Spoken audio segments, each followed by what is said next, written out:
सभी हरियाणा प्रदेशवासियों नमस्कार, जय हिंद, जय भारत। जैसा कि 14 जुलाई आज CCSH यूनिवर्सिटी का आज एग्ज़ाम हुआ है 10th बेस का।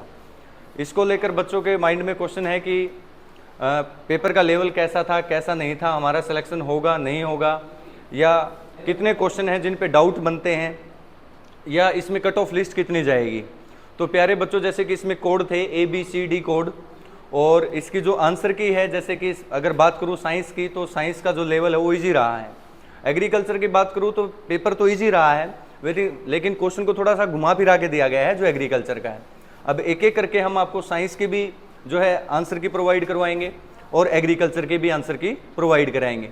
तो जुड़े रहें एग्री अकेडमी हिसार के चैनल के साथ, और आप अपने क्वेश्चन को टिक करें कि आपके कितने क्वेश्चंस राइट बन रहे हैं और कितने क्वेश्चंस रॉन्ग बन रहे हैं। तो सभी हरियाणा पर कोई दिक्कत नहीं है। सभी हरियाणा प्रदेशवासियों को प्रवेश सर का नमस्कार। तो प्यारे बच्चों, जो मुझे देख पा रहे हो, एग्रीकल्चर की आंसर की लगा लो, ठीक है। पहला क्वेश्चन था directorate of medicinal and aromatic plant. देखो पेपर कोड अलग अलग है लेकिन क्वेश्चन सेम है, ठीक है। तो मेडिसिनल और एरोमेटिक का है आनंद, गुजरात में है। मेडिसिनल और एरोमेटिक क्या होते हैं? एरोमेटिक प्लांट जिसमें से खुशबू आए, मेडिसिनल जिससे दवाइयां बनती हैं, ठीक है। नेक्स्ट आ गया वर्ल्ड सोइल डे। तो प्यारे बच्चों, सोइल डे होता है 5 दिसंबर। 5 दिसंबर है बी, 5 दिसंबर। क्वेश्चन सेम है हर कोड में, आप क्वेश्चन का आंसर लगाते रहे बस। नेक्स्ट आ गया प्रधानमंत्री फसल बीमा योजना। तो प्रधानमंत्री फसल बीमा योजना कब आई थी? 2016। Soil health card, soil health card कब आया था? 19 फरवरी 2015। 19 फरवरी 2015। सोयल हेल्थ कार्ड में 12 पैरामीटर होते हैं। नेक्स्ट, 1 एकड़ एरिया इज इक्वल टू, एक किले में 4840 स्क्वायर यार्ड। ये तो जमन आसान है। 40 में से लगभग 35 क्वेश्चन बिल्कुल इजी आए हैं, 5 क्वेश्चन थोड़े से ऊपर नीचे हुए हैं, थोड़ा तरीका बदला है, बस कोई चिंता करने की बात नहीं है। Puddling is done for. तो प्यारे बच्चों, पडलिंग का मतलब क्या होता है? राइस में होती है मिट्टी को, मिट्टी के अंदर जो पानी है, पानी को, मिट्टी को सैचुरेट करते हैं कि ज्यादा परकोलेशन ना हो। तो परकोलेशन को रोकते हैं, तो reduce the percolation of water. Next आ गया which of the following is a bio fortified variety of bajra. देखो जो HU के नोट्स में है धन शक्ति है। इस क्वेश्चन पे हम ऑब्जेक्शन भी उठा सकते हैं, लेकिन राइट आंसर अभी तो डी मानना है एक बार, D. HHB 299, HHB 311, Dhan Shakti, all of these. Orobanche के मस्टर्ड, बात ही खत्म। ओरो बैंक के सीधा है OCSL, total root parasite, total stem, semi root, semi stem, ठीक है। ट्रिक से तो विच इज ओड वन, देखो ध्यान से समझना। वर्मी कंपोस्ट गोबर से बनेगी, FYM में भी गोबर यूज होता है, बायोगैस में भी गोबर यूज होता है, तीनों में गोबर हो रहा है। नीम अलग हो गया, नीम में कोई गोबर यूज नहीं हो रहा, नीम वाला आंसर आएगा। नेक्स्ट आ गया government of India introduce 100% Neem coating. देखो जो यूरिया था ना, यूरिया में क्या नुकसान हो रहा था? जो नाइट्रोजन रिड्यूस हो रही थी जल्दी जल्दी, लेकिन नीम की कोटिंग करने के बाद स्लो रिलीज हुआ, है ना। तो neem coating slow down the rate of dissolution of urea in the soil. भाई नीम की जो कोटिंग हुई थी ना यूरिया पे, तो यूरिया ने धीरे धीरे न्यूट्रिएंट दिए थे मिट्टी को, यही बात है। नेक्स्ट आ गया the disease related to wheat. गेहूं, गेहूं से रिलेटेड कौन सी डिजीज है? तो गेहूं से रिलेटेड है येलो रस्ट। तो yellow rust, brown rust, black rust, तीनों रस्ट किस में आते हैं? व्हीट में आते हैं प्यारे बच्चों। नेक्स्ट आ गया which of the following is correct in context of rice straw burning. तो राइस का स्ट्रा बर्निंग में दोनों ये ठीक है। Burning of 1 ton of rice straw account for loss of approximately 5.5 kg of nitrogen, 2.3 kg of phosphorus, 25 kg of potassium and 1.2 kg of sulfur beside organic।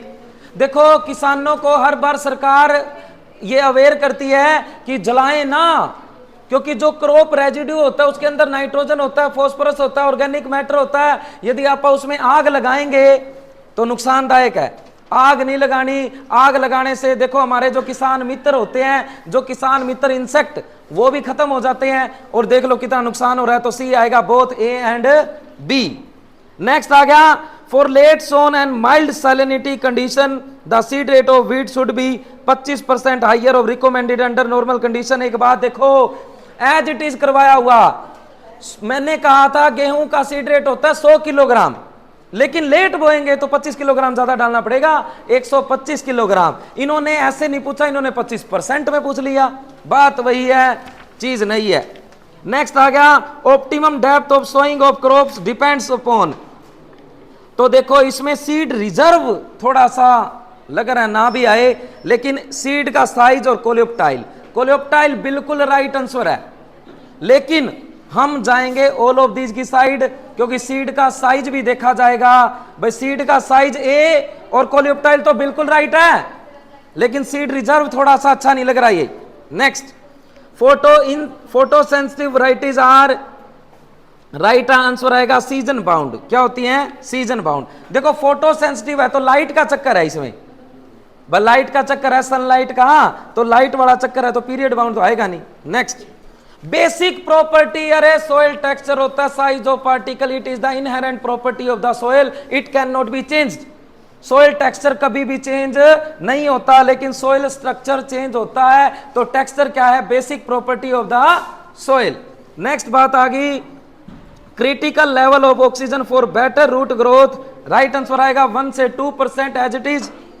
Summer tillage, देखो जब गर्मियों में हमारी जमीन खाली पड़ी है, जमीन खाली है तो आप क्या करते हैं? प्लोइंग कर देते हैं। प्लोइंग क्यों करते हैं? जो नीचे के वीड ऊपर आ जाएं और मर जाएं। नीचे के जो इंसेक्ट हैं जो हमारे लिए नुकसानदायक है, वो इंसेक्ट ऊपर आएंगे, उनकी डेथ हो जाएगी। मतलब क्या है? उनको वीड को मारने के लिए, इंसेक्टों को मारने के लिए आप क्या करते हैं? समर टिलेज, गर्मियों में खाली फसल में टिलेज ऑपरेशन किया जाता है।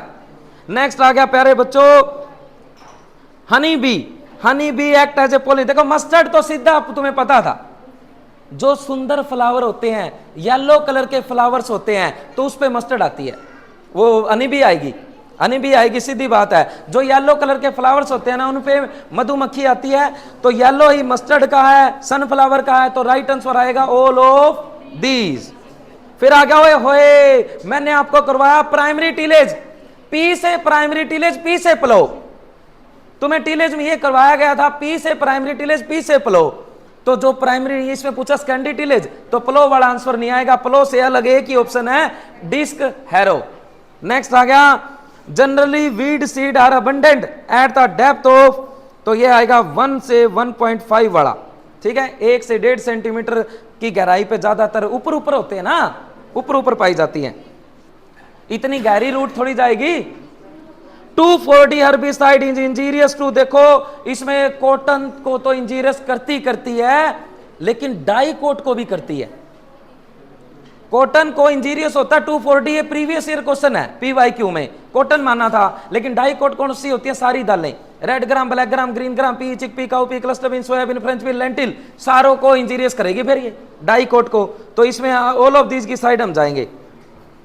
Integrated farming system improves, integrated होता है मिलजुल के फार्मिंग करना, तो मिलजुल के फार्मिंग करेंगे तो हर चीज में फायदा होएगा, अपनी आय में भी फायदा होएगा, न्यूट्रिशन सिक्योरिटी में भी फायदा होएगा।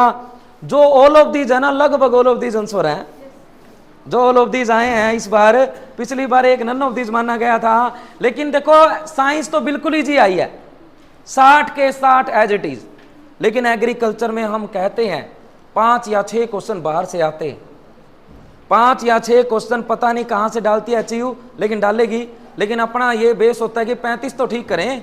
Next, what is the present name? अरे जब आपने हर जगह आपने पढ़ा था यूनियन मिनिस्टर ऑफ एग्रीकल्चर, तो वो कौन सा मिनिस्टर था? Ministry of agriculture and farmer welfare. भाई एग्रीकल्चर कृषि का ध्यान रखेगा, किसानों का ध्यान रखेगा, यही है। अब जो भी यूनियन मिनिस्टर ऑफ एग्रीकल्चर अब शिवराज सिंह चौहान है, आपने पढ़ा है, तो कौन सी मिनिस्ट्री है उसके पास? Ministry of agriculture and farmer welfare. Next, azotobacter होए एज इट इज है, अजोटोबैक्टर क्या है? बायो फर्टिलाइजर है, बिल्कुल इजी क्वेश्चन है। नेक्स्ट, हरियाणा इंस्टीट्यूट, देखो ये क्वेश्चन आया एक्सटेंशन से, मैंने आपको करवाया था मजदूर मंजिल, मजदूर मंजिल SK डेल आया था, नीलोखेड़ी प्रोजेक्ट SK डेल आया था, नीलोखेड़ी में ही आया था रूरल डेवलपमेंट ये प्रोग्राम, तो Nilokheri is the right answer. Crop sensitive to salinity and water logging. Water logging मतलब किसको नहीं चाहिए और नमक भी नहीं चाहिए, तो इसमें आप इन चारों ऑप्शनों के अकॉर्डिंग लगाएंगे तिल। सीसेम के साथ जाना चाहेंगे हम, sesame is the right answer, तिल। पोटासियम नाइट्रेट देखो, sodium nitrate, calcium nitrate, potassium nitrate, 16, 15.5, 13, trick 13, ठीक है। फिर आ गया 6 सीजन कौन कौन से हैं, देखो किसी भी ऑप्शन में आपको, एक मिनट रुक जाओ, पहले तो ग्रीष्म तो तुम्हें पता ही है, ग्रीष्म होगी एक तो, फिर होगी वर्षा, वर्षा ऋतु, शरद ठंड, फिर आ गया अपने वसंत। 4 ऋतु तो सभी को पता होती हैं, लेकिन एक होती है हेमंत और एक शिशिर, ठीक है। तो राइट आंसर आ जाएगा ग्रीष्म, वर्षा, हेमंत, शरद, शिशिर और वसंत ऋतु, ठीक है। फॉक्सटेल देखो, हमने अंदाजा तो लगाया था कि कैमल से क्वेश्चन आएगा, क्योंकि 2024 चल रहा है इंटरनेशनल ईयर ऑफ कैमलिड्स। इन्होंने पिछले साल वाला ही उठा लिया, international year of millets. International year of millets क्या था 2023। 2023 जो ये फॉक्सटेल मिलेट होता है, इसको खाने से हड्डियां मजबूत होती हैं। अब बता दो हड्डियां मजबूत किससे होंगी, कैल्शियम से, तो राइट आंसर है calcium. Which of the following is A green manure crop, तो ग्रीन मैन्योर क्रॉप दोनों ही हैं, सन हेम्प और ढैंचा दोनों ही हैं। सबसे बेस्ट आउटस्टैंडिंग मोस्ट आउटस्टैंडिंग होती है सन हेम्प, ढैंचा सरकार प्रोवाइड करवा रही है किसानों को। फिर आ गया which one of this not a cash crop, ओए होए देखो, शुगर केन हम घर पे इसलिए तो उगाते नहीं, बस जूस पिएंगे रोज, इसलिए तो उगाते नहीं, बेचने के लिए उगाते हैं, तो कैश क्रॉप है। कॉटन, कॉटन कपास इसलिए तो हम उगाते नहीं, रोज दिया बाती करेंगे है ना, तो आप तो सीधा बेचने के लिए उगाते हैं, तो सीधा कैश क्रॉप है। गवार, गवार की फलियां तो खाई जाती है, लेकिन गवार को एज ए पल्स क्रॉप हम यूज नहीं करते, तो ये भी कैश क्रॉप है, सीधा बेचने के लिए उगाते हैं। लेकिन सोयाबीन का हम तेल निकालेंगे, सोयाबीन की बड़ी, सोयाबीन की चाप, सोयाबीन हम खाने के लिए यूज करते हैं, ठीक है। तो soybean is the right answer, जो कैश क्रॉप नहीं है। फिर आ गया प्यारे बच्चों सर्टिफाइड सीड, न्यूक्लियस पे नो टैग, ब्रीडर पे गोल्डन येलो, फाउंडेशन पे व्हाइट, सर्टिफाइड पे ब्लू, रजिस्टर्ड पे पर्पल, और ये सारे हो गए। तो सर्टिफाइड का ब्लू आएगा, फार्मर यूज करता है, सारा याद करवाया हुआ है। एसिड इक्विवेलेंट ऑफ यूरिया, ये देखो ये करेक्ट नहीं है, इसका करेक्ट आंसर आएगा 84। हम आपको ऑब्जेक्शन भी, ये ग्रेस भी दिलवा सकते हैं, क्योंकि आप इन ऑप्शनों के अकॉर्डिंग चलें तो राइट आंसर आएगा 80, क्योंकि एसिड इक्विवेलेंट ऑफ यूरिया होता है 84, 84 होता है, लेकिन आप 80 के साथ जाएंगे। लेकिन हम इसका ऑब्जेक्शन उठा के आपको ग्रेस मार्क्स जरूर दिलवा सकते हैं प्यारे बच्चों, और दिलवाएं भी गए, ठीक है, चिंता ना करना। फिर आ गया ये पीवाई क्यों आया, अर्ली ब्लाइट और लेट ब्लाइट, अर्ली ब्लाइट और लेट ब्लाइट किसके लिए आया था, पोटैटो।